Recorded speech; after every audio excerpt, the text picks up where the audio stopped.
Hi guys, welcome to another episode. No, crack on, mate.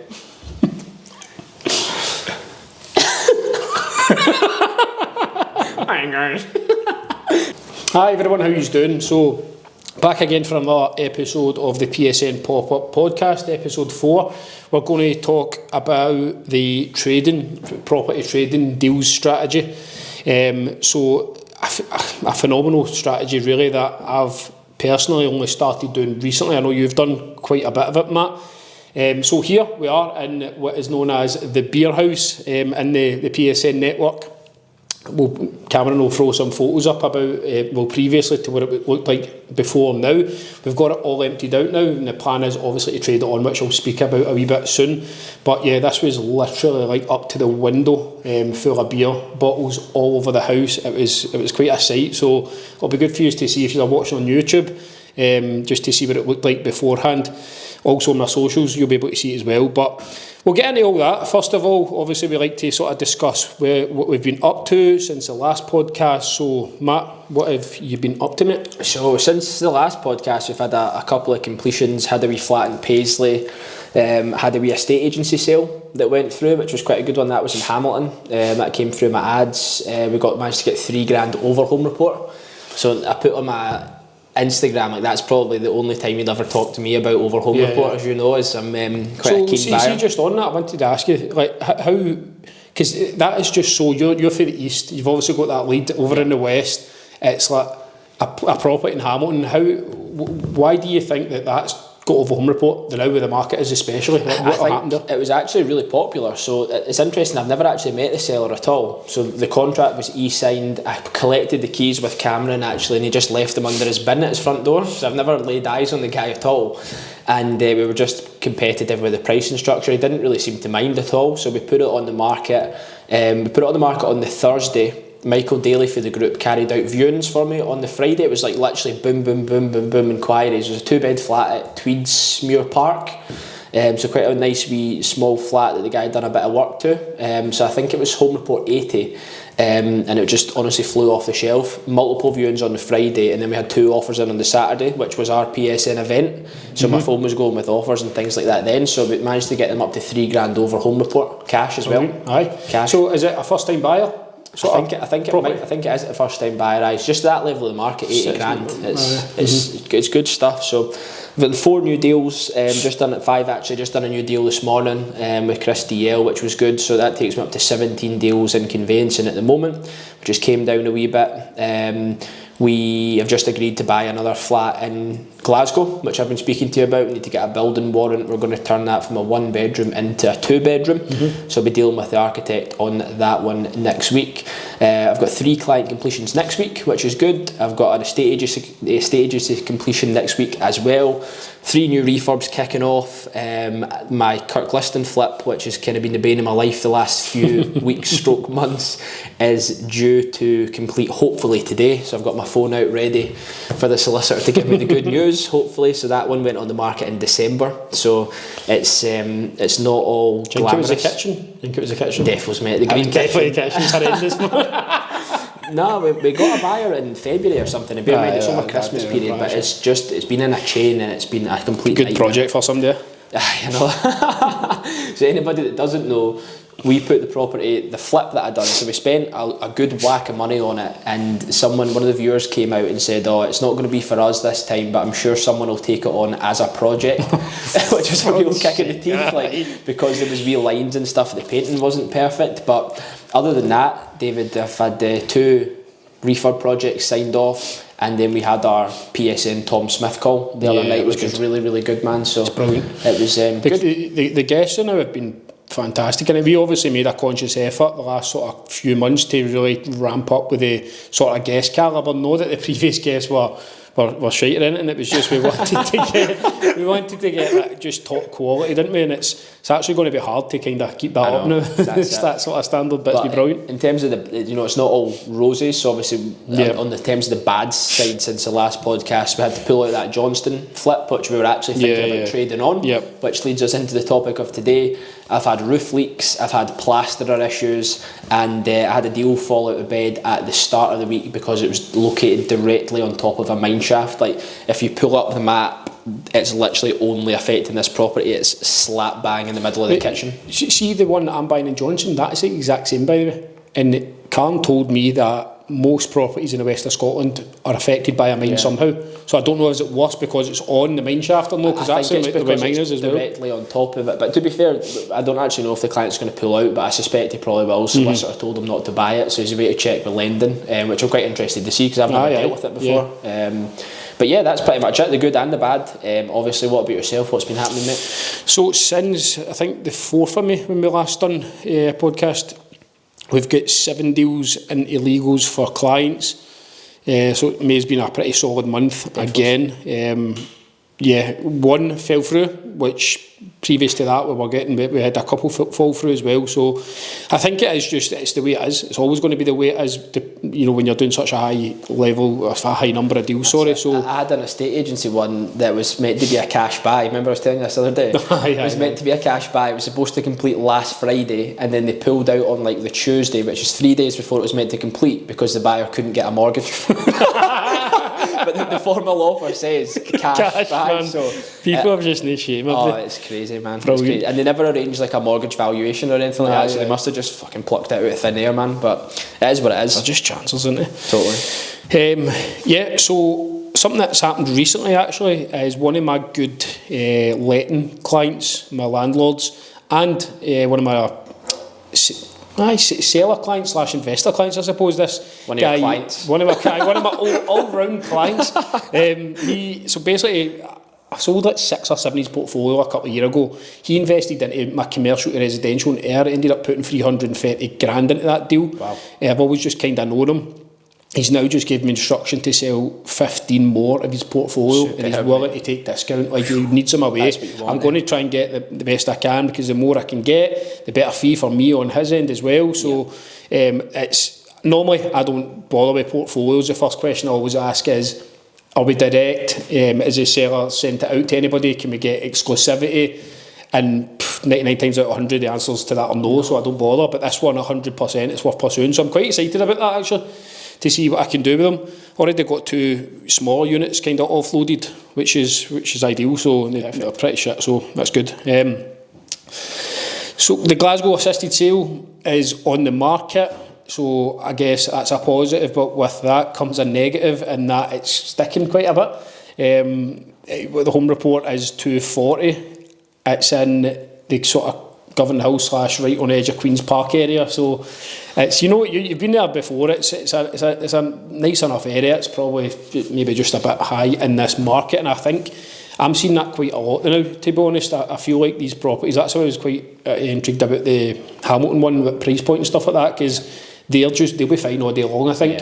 These ones, a year ago would have probably been fine. Now it's a case of they're sticking. It has to be the right price. It's a number of reasons, but I'm seeing that, and it's not the first time. And I knew it was a chance. Listen, I'll still 100%. Still early days. Only been on the market a couple of weeks. Still early days, and I can afford to probably take a little bit off of the home report. Still be very happy from it. Good. So, I guess it's just a case, and especially see if you are kind of at the start as well of your sort of property. If you are investing, you're buying yourself, you're buying flips and whatnot.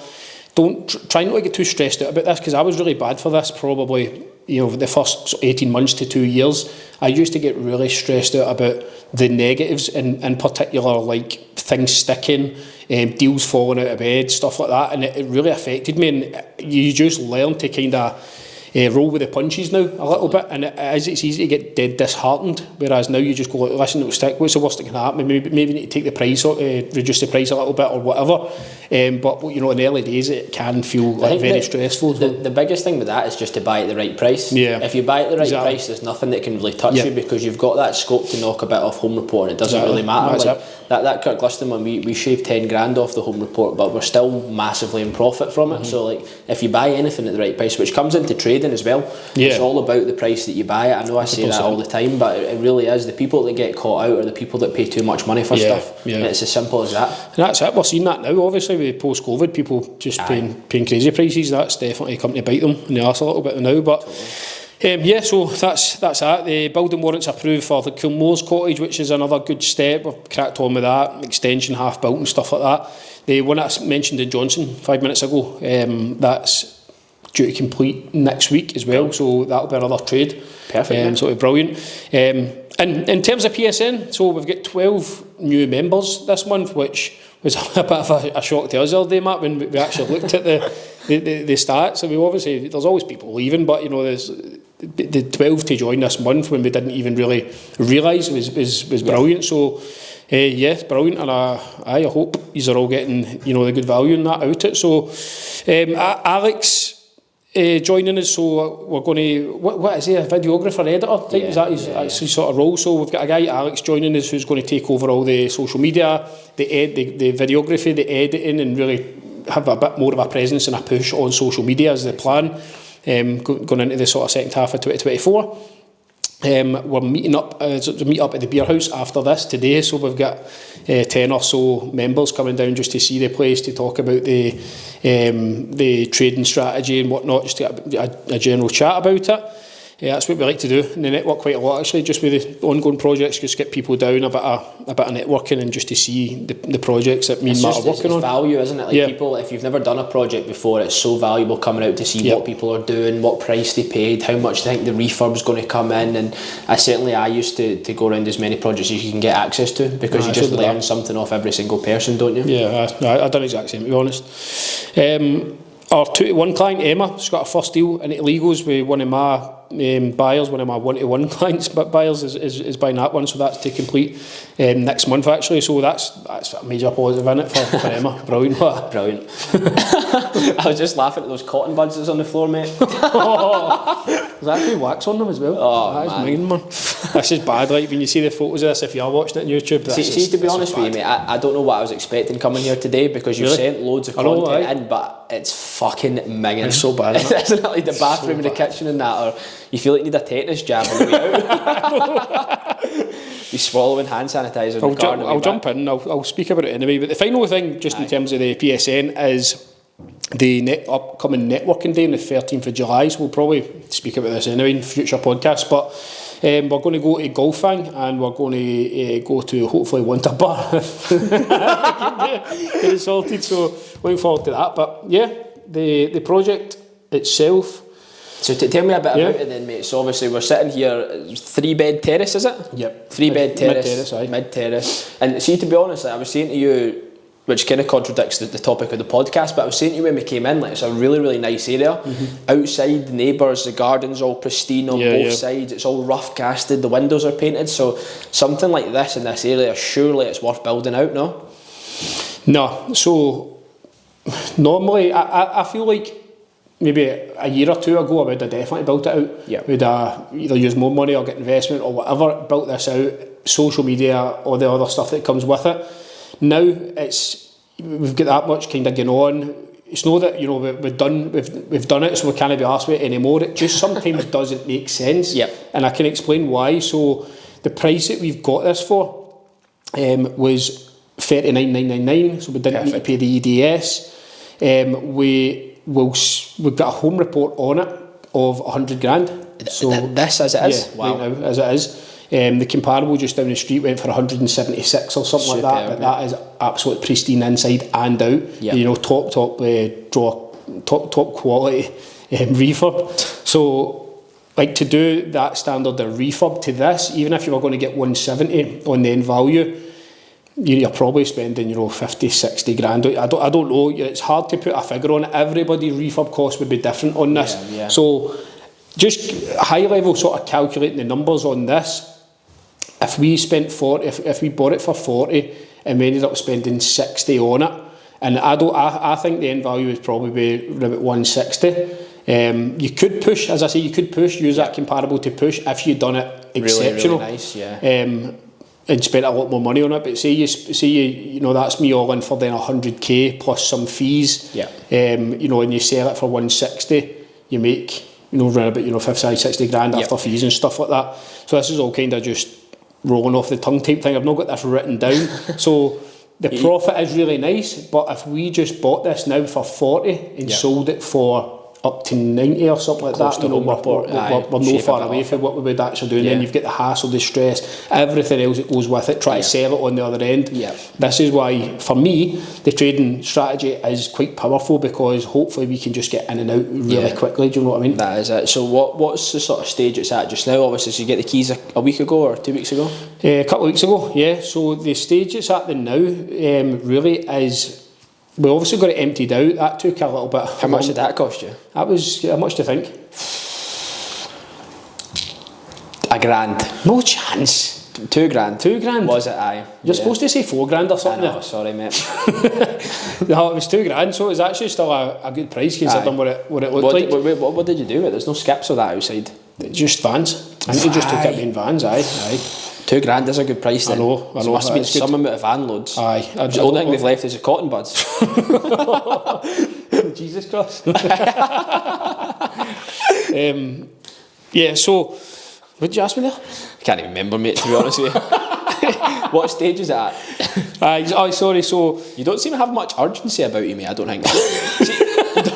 See if it was not on the podcast. I mean, see if it was me, I would already have it online somewhere. No, I know. But do you know what? Do you know what the thing is? I've actually been wanting to take it on the market myself. That's my first listing for the sales and investments that I'm in the middle of there now. So that makes sense. That's what I'm going to. I think I'm going to do that next week. So actually tomorrow, Saturday, I'm going to get it all. You said the same thing to me about that one that I was going to buy in the Borders. It's like you may as well give it a run yourself, and if you can't sell it, you can always put it to auction after. That's the thing, and I think it's going to be a good exercise anyway, regardless, because that is going to be my model. It's working with investors, investments, run down properties and stuff like that. I'm not really doing the same thing as you. I'm trying something a bit different, just sticking to what I do basically, but taking it on the market as well. So it'll be a good wee exercise just to see the sort of level of inquiries and stuff like that. So when are you hoping to get this on then? So I'm going to do it tomorrow, mate. So it'll be Saturday, get it on the system, and then hopefully get it live tomorrow.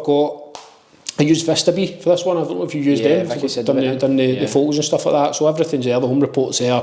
I'll get it on, I'll see how it does. If not, I can sell it off market. Worst case, I can sell it at auction. I always think about the auction is like, see if you're listing in all the same places as the auction, as long as it's priced aggressively enough, then except for their buyers list and other buyers they've got, what even is the difference? So that's the question I always ask myself. I don't think there is one though. We auction, obviously it's the word auction and it's a 28-day term in it, but you just wouldn't accept an offer if it wasn't cash anyway. Never get a mortgage on this, are you? I don't know.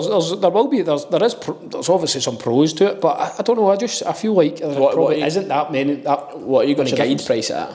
Offers over 75 or something? 80. Because see if you get see that one in Edinburgh I done a guide priced at mega low and it just boom, so many more people interested. Yeah, I'm going to do it'll be something like that. I mean 75 offers over 75. Yeah, so yeah, that's it. Hopefully tomorrow it'll be listed and then we'll see if it goes. Happy days. You got right moving that, it's all set up? Aye, it's all set up, mate. I've just not really spoke about it yet because obviously same what you're doing, it's just... So obviously some projects, so you're probably looking at 50 odd grand profit then based on the numbers you've said, but how did you find this one? How did you source it? Where did it come from? So found it, basically a bit of a backstory to this is when I first started doing all this stuff, somebody, obviously social media, and as me and Matt at Broken Records always saying, use your social media, you don't know what's going to come off the back of it. That's actually a good story by the way, because the social media stuff, right, that we always go on about, especially the 2-to-1 clients, are like, my social media, I've not done anything. Like, just fucking do it, because you don't know who's watching. This is a perfect story. This isn't the story of my first 2 deals again, by the way. Fuck. I think I've written that too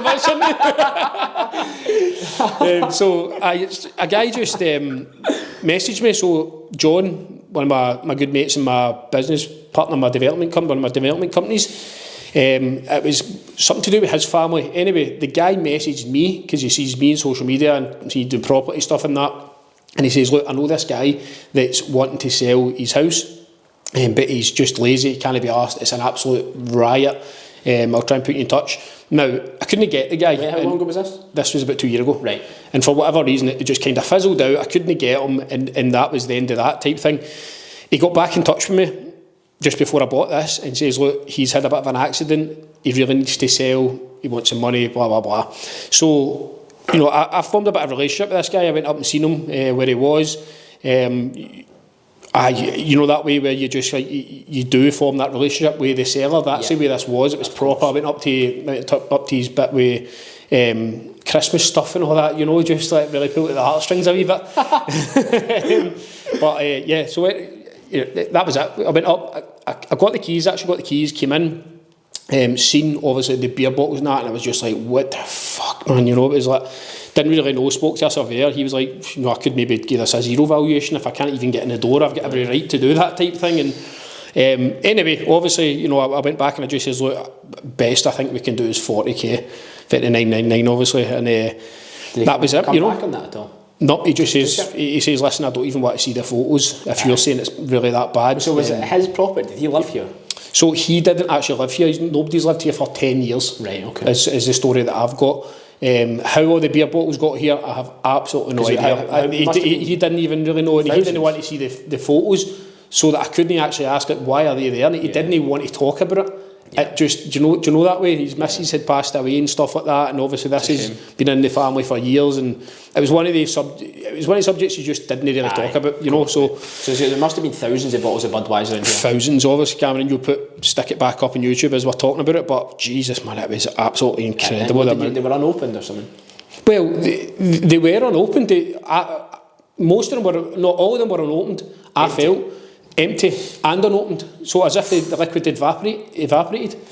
But I don't know. Maybe it would do that after 10 years. I should have googled it. I don't know. I did Google it and I couldn't really properly get an answer. You know what I was thinking as well? See, when you come in, I was thinking, fucking hell, somebody's tried to make this look better by painting the front door. But it's obviously the neighbours next door, because it's been such an eyesore. They've all rough casted theirs, and they've obviously painted this door to make it look nicer. I've not even noticed it. No, I'll make it look good. Because I was like, oh, somebody's trying to gloss this up. What's the point, man, when you see it inside there, man? Yeah. So you just agreed the price for him, and then you put it into legals, and then you bought it. Yeah. So in legals, he was actually moving from. He was held in like it wasn't a care home or anything like that. It was, but he wasn't a resident. He was moving into a assisted living type place. So he was waiting on all that happening before we actually completed on it. And he was absolutely. He honestly phoned me up thanking me and all that. He was delighted. Actually ended up.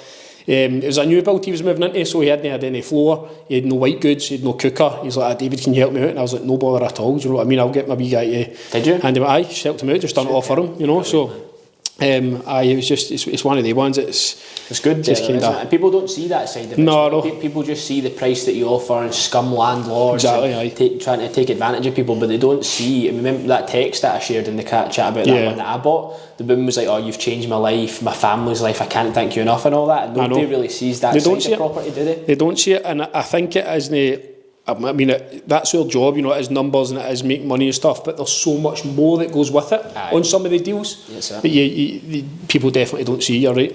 And I think it's a personality thing, isn't it? Because some people just aren't cut out to build the relationships like that. I think building relationships is probably the #1 skill, isn't it? And some people they're just not like it. So today's topic, we're obviously talking about what we just spoke about in terms of trading. Yep. So, you know, what is trading? So I mean, probably you're the best man to ask, but so for me, this is the first property that it was kind of you and the guy we used to speak. You paying a referral fee? Aye.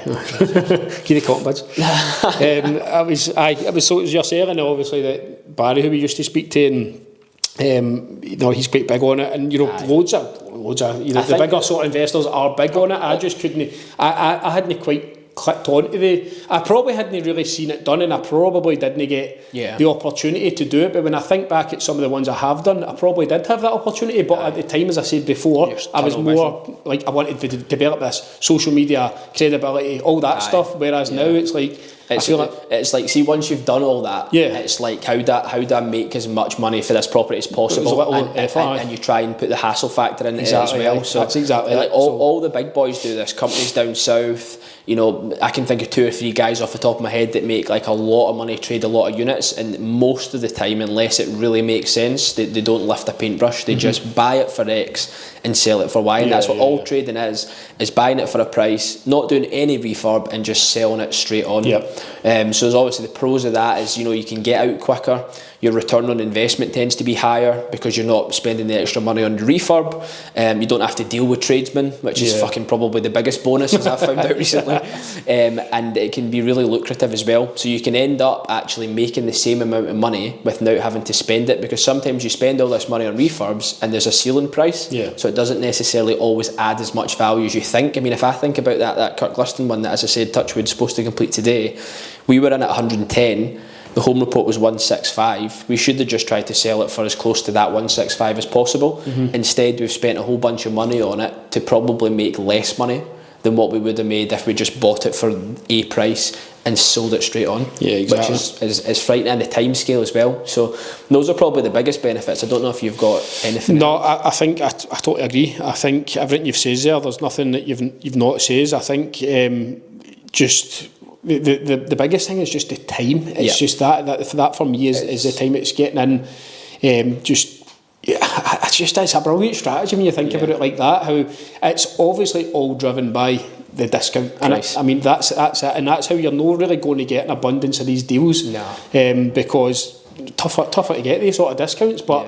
That's when, would you say that is when, you know, that it's all about the discount? Is it about anything else? Is there any other ways that you can actually try and source these deals, would you say? No, I think I'm always in the opinion that you're not deliberately trying to source any kind of deal. Yeah, you're out there, you're doing your thing, and then you just see what comes in the door, and then you just allocate it, which works really well for the model that we're obviously both doing, because you can buy it yourself, you can trade it, or if it makes sense, you can do the work. If it's not right for you, you can sell it to one of your clients easy enough, and, you know, project manage the refurb and things like that for them, and then let it. And then if it's not right for any of that, or if it's too expensive, it's too nice, whatever, you just pop it on the market in my case.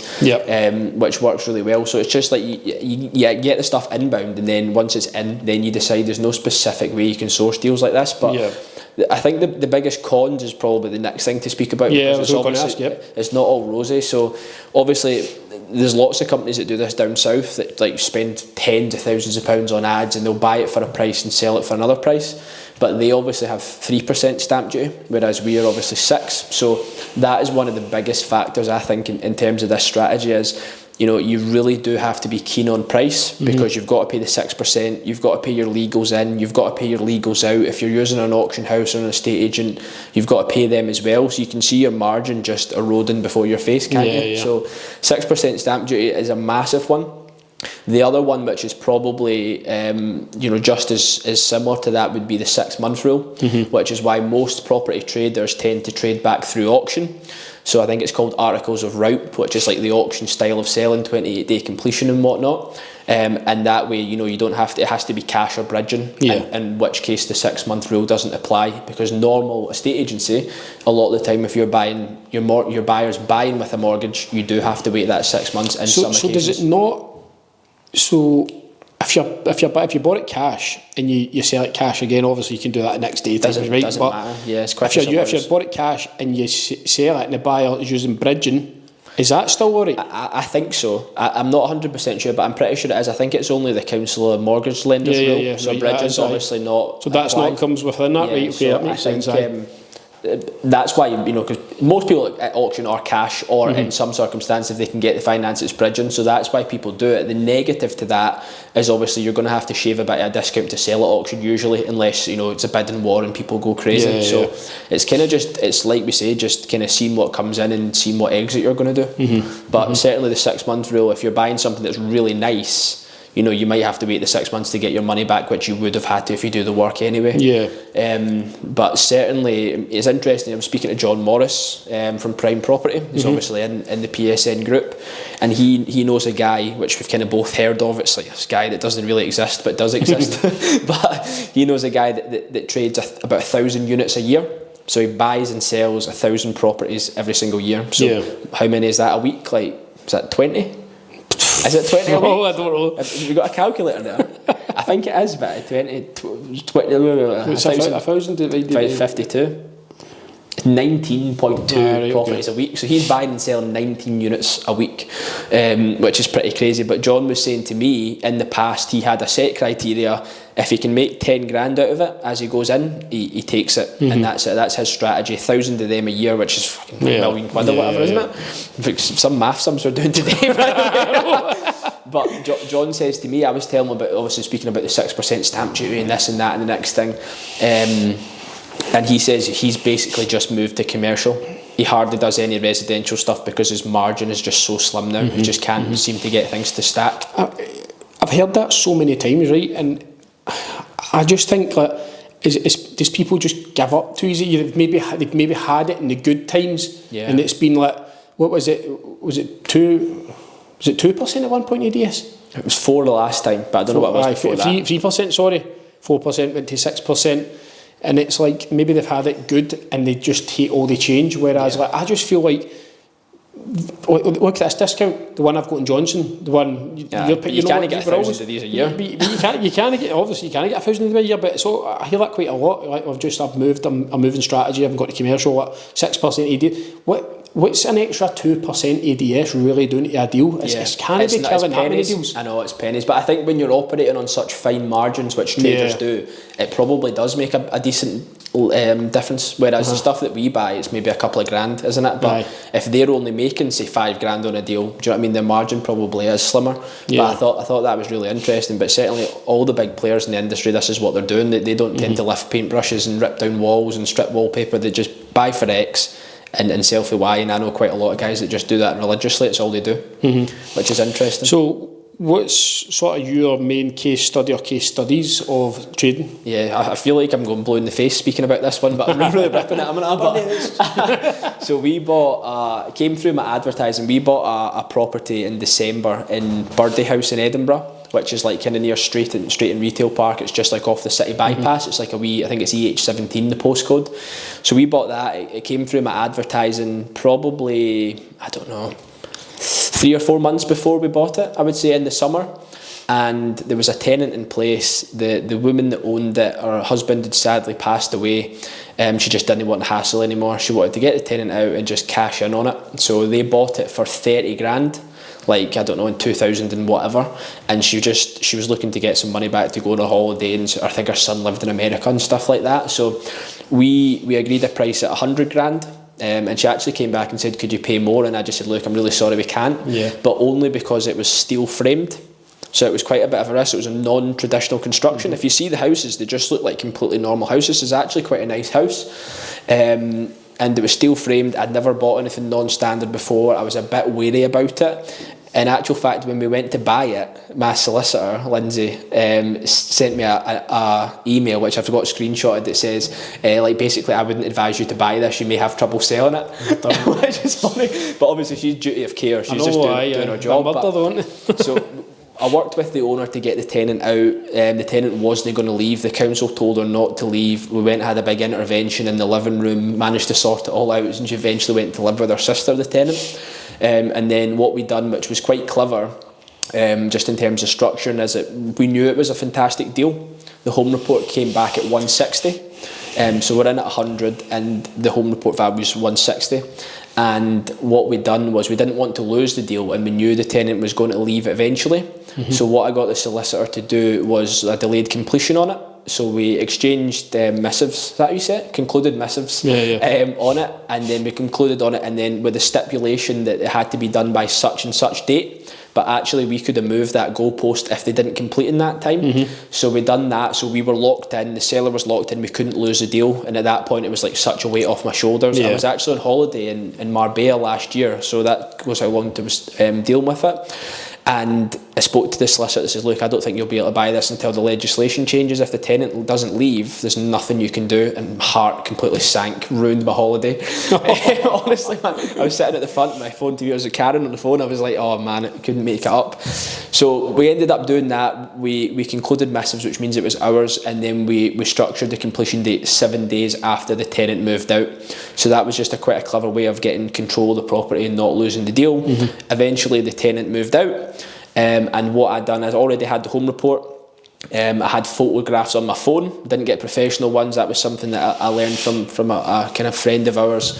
Like with these kind of properties, you don't necessarily need a glossy brochure you know, all singing, all dancing, photography and videos. So I just took the photos on my phone, which I'd done when I was at the viewing back in the summer, put it on the market the same day.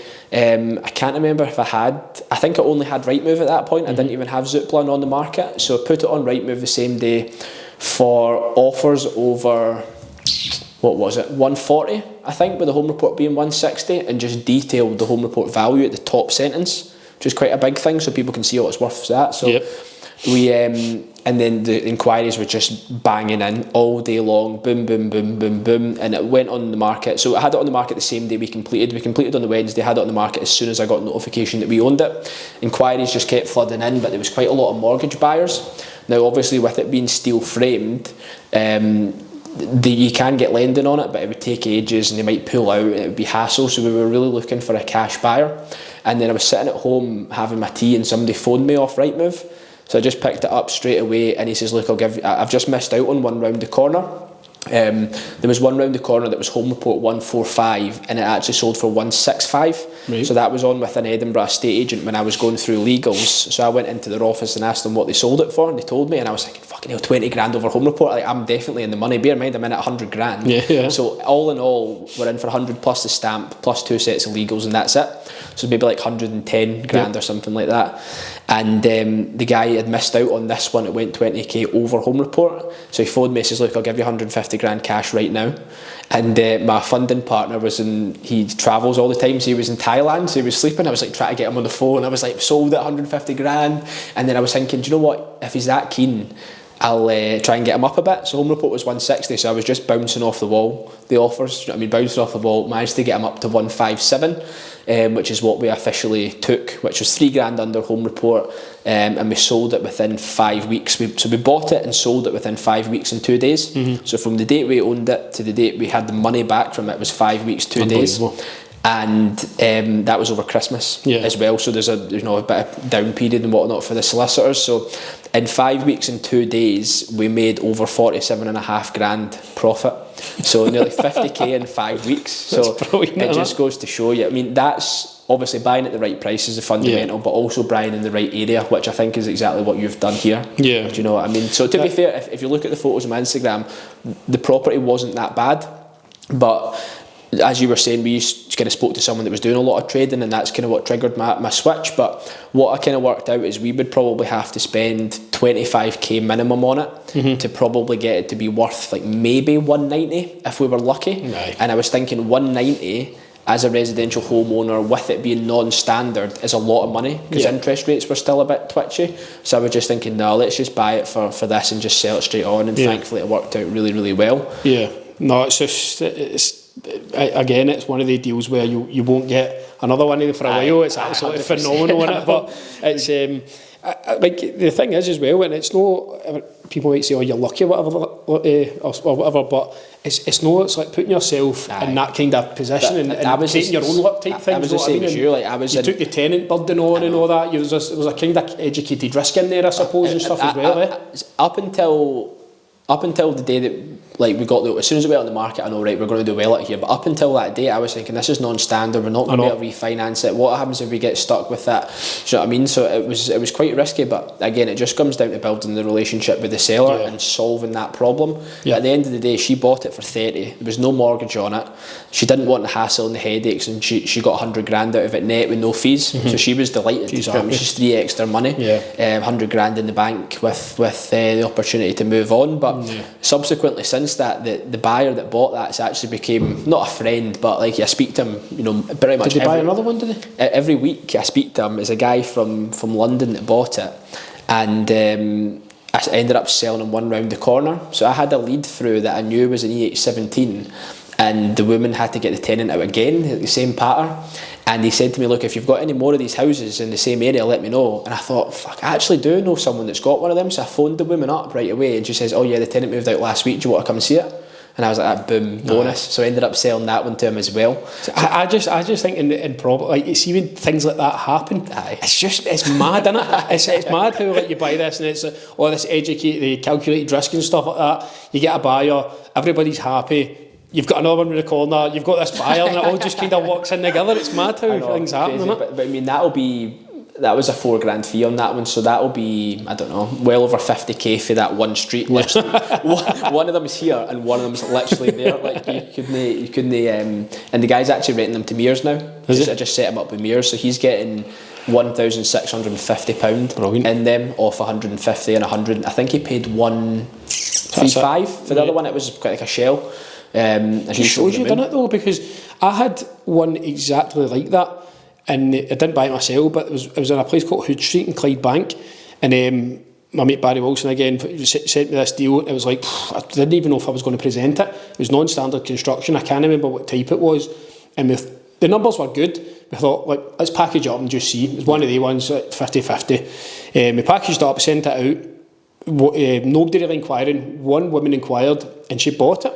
It was a wreck. It was a mess, but she bought it because she had two in that street already. Madness. And so you're steel framed, and we always kind of say, oh, you need to watch with steel frame. Speak to the broker, and you might not get lending and stuff like that, but don't avoid them, man, if the numbers are right. It just has to be at the right price. I mean, that was 37.5% discount we bought that at, so it's 60 odd pence in the pound, and that's just going into sort of moving into the one I was going to speak about in Johnson. That's non-standard. That's concrete, no fines. Right. So it's not obviously one of the worst ones, but it's, again, I've got that at such a good price. We'll talk about the figures and that now, but it's at such a good price. Yeah. And the wrong. guy, you couldn't buy a lawnmower for the price you've got that for me.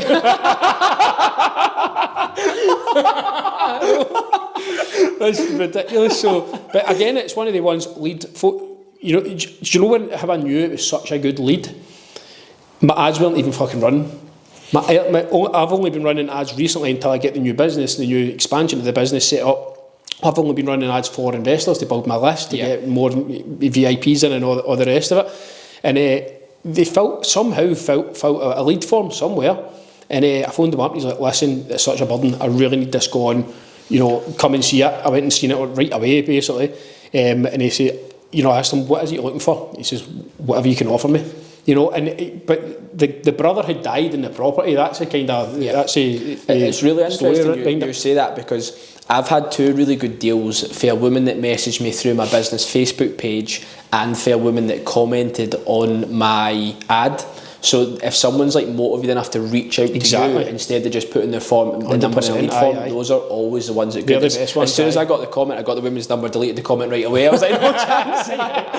But it just goes to show you, mate. It totally does. So that again, that'll just be another one that I'm going to trade on. But we'll probably speak about that in the next podcast anyway, once it completes, hopefully next week. Perfect.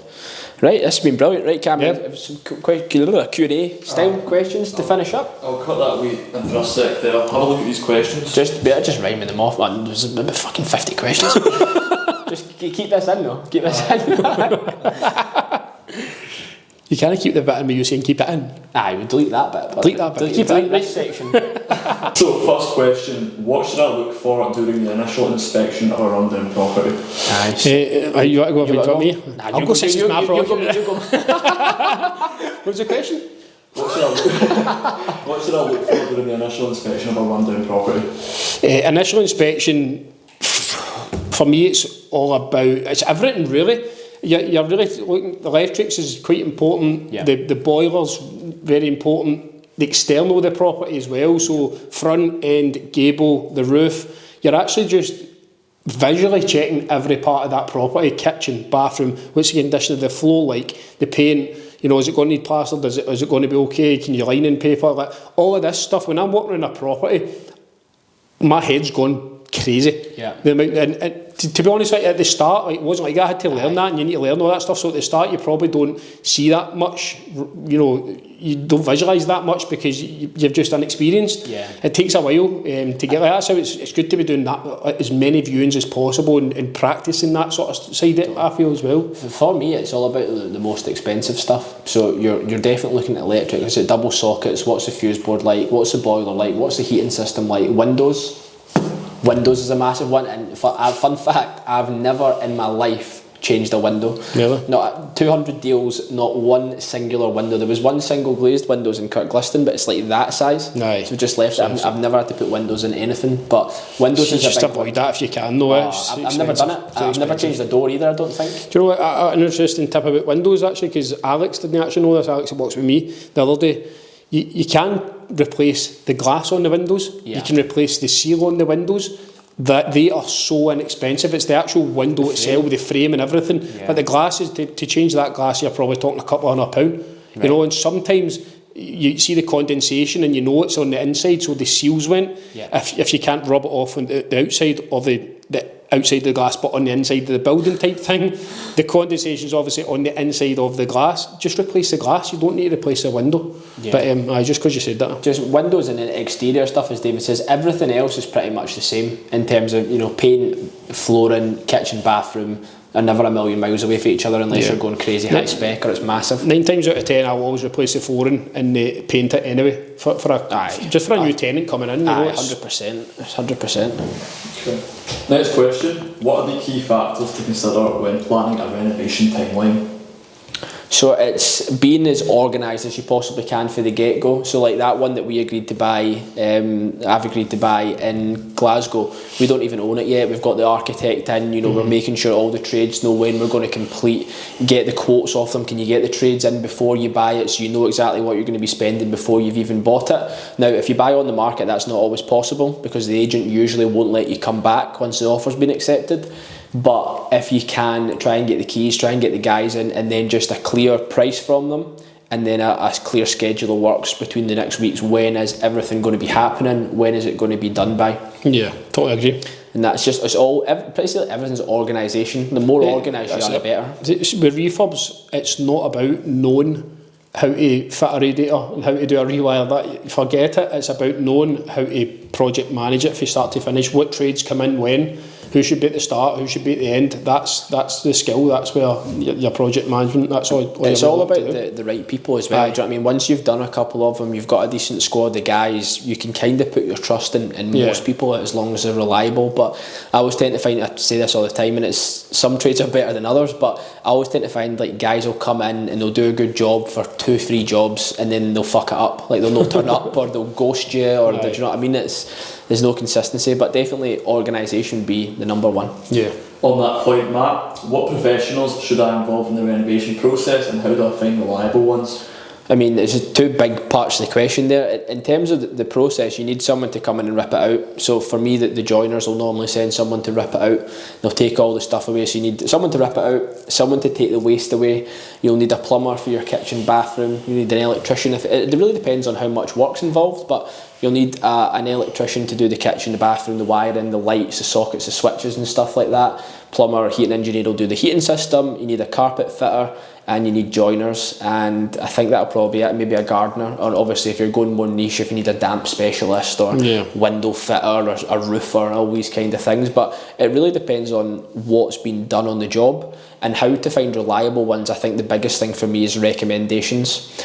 Like, you know, if you know someone that's used a team of guys before and you can see their work and they've done a few jobs with them, that's the number one thing for me. Because even like Facebook and social media, having a social media presence as well is always good for the trades because it shows they kind of care. Yeah. But I think like just going off reviews and what somebody tells you is never a good idea. Yeah.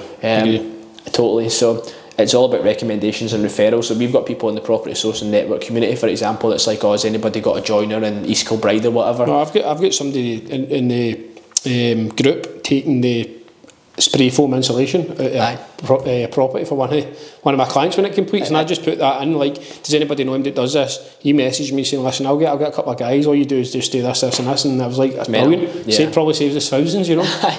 But it's all about being involved in these kind of networks. Yeah, no, 100%. People always think it's like just this thing where people are trying to do deals and there's no that many deals being done and stuff like that, but it's the people in the group. There's 150 plus people in the group. There's somebody that's going to be able to help you. Do you know what I mean? Yeah. How do I handle unexpected discoveries during the renovation, like mould or structural issues? So this is always a possibility. Structural issues a little bit more difficult to spot. So really, on the front end, getting some sort of survey done, just a home report even, that's going to cover you a little bit. But if something unforeseen pops up during the renovation, it's all about having your contingency. So a lot of the projects I'll do will be like a 10% contingency just sitting there in case you need to use it. But yeah, I mean, it's a case of, we were actually speaking about this, was I speaking about this with you yesterday or somebody, I can't remember, but things always pop up, and it's a case of, it's no the end of the world, and that's what I was saying at the start again. It was, sometimes I would get really flustered about stuff like that at the start, but it's really not the end of the world. You just need to stop what you're doing, just regroup, have a look at what actually needs done, what's went wrong, why is it went wrong, sort the problem, and then sort the aesthetics inside and stuff like that. So something, maybe a leak or something. I've had it in my Glasgow assisted sale. The tiles and stuff were down. It was painted. It was everything. And somebody had went through a gas pipe, and once we turned the gas on, the leak started to happen. So we've had to then effectively just bust into walls and stuff like that were all sorted. But it was a case of, right, it cost me probably another £500 to get that sorted. But it was, you just need to do it. At the end of the day, you need to do it. You just need to kind of take a bit of time to yourself just to kind of regroup, look at the issue, and then get the right trades in to help you out. Yeah. That all for today then? That'll be all for today, aye. One wee thing I wanted to add actually, and this is quite clever, because one of the problems you get with trading is if a solicitor or a buyer sees what you've bought it for and you've not done any work and you've sold it straight on, obviously they're going to be a bit spooked if they're saying they're paying 157 and the same day you bought it for 100 grand. Yeah. There's actually something you can do in the legal side of it called non-implementation of missive, right, which means they can't actually see what you bought it for, which is pretty mad. That just sprang to my mind just now. But how crazy is that? It's something in the legal way that's, like on Rightmove sold, and that just wouldn't come up. So do you tell the solicitor just to implement that? You do that. I think some solicitors are not happy with it. I think there has to be a reason why. Right. But seemingly that's one way you can solve that problem if you don't want them to see what you've bought it for. Non-implementation of missive. Brilliant tip to end the day. There you go. Thanks for watching. Thanks for listening. We'll see you next time. Do you know, I didn't actually mean to throw that paper there. I didn't. I just meant to sort of tidy it up.